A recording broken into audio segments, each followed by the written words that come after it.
है। यहाँ से पहले बिंदु को मरीचि ऋषि के नाम से जानते हैं। उसके बाद में जो बिंदु है वो कहलाते हैं ऋषि वशिष्ठा। ऋषि वशिष्ठा की बाईं ओर आपको एक छोटा बिंदु नजर आएगा। ये बिंदु ही है अरुंधति। ऋषि वशिष्ठा के बाद आते हैं ऋषि अंगीरसा। फिर आते हैं ऋषि अत्रि। फिर दाईं ओर की तरफ मुड़ते हुए जो बिंदु आता है वो है ऋषि पुलस्त्य। उसके बाद आते हैं ऋषि पुलह और फिर ऋषि क्रतु। ऋषि पुलह और क्रतु के अंतर को 5 गुना मिलाकर नीचे की तरफ आएंगे तो वहां बसे हैं ध्रुव नक्षत्र। सदा उत्तर में रहने की वजह से उसे ध्रुव नक्षत्र कहा जाता है। इंग्लिश में हम इसे नॉर्थ स्टार के नाम से जानते हैं। बाल्यावस्था के ध्रुव नक्षत्र अगर उत्तर में बसे है तो वृद्धावस्था के अगस्त्य नक्षत्र दक्षिण में बसे हैं। अगस्त्य और ध्रुव नक्षत्र हमेशा उसी स्थान पर ही पाए जाते हैं। इन दोनों के बीच में मौजूद आकाश गंगा सतत घूमती रहती है। इस कारण से हमारी धरती अक्ष के ऊपर घूमकर घूमती रहती है। ये सच है कि सारा जगत भगवान के इर्द गिर्द घूमता रहता है,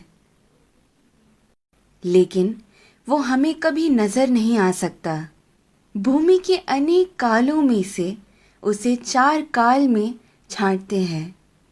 ऊपर नजर आ रहा पीठ के बल सोया हुआ प्रश्न चिन्ह के आकार में बना हुआ सप्त ऋषि मंडल हमें वसंत ऋतु में ठीक ऐसे ही नजर आता है। आगे बढ़ते हुए शिशिर ऋतु यानी ठंड के मौसम में हमें सप्त ऋषि मंडल ऐसे नजर आता है। फिर शरद ऋतु में जब सारे पत्ते झड़ने लगते हैं तब सप्त ऋषि मंडल हमें ऐसे पीठ के बल सोया हुआ प्रश्न चिन्ह के आकार में नजर आता है।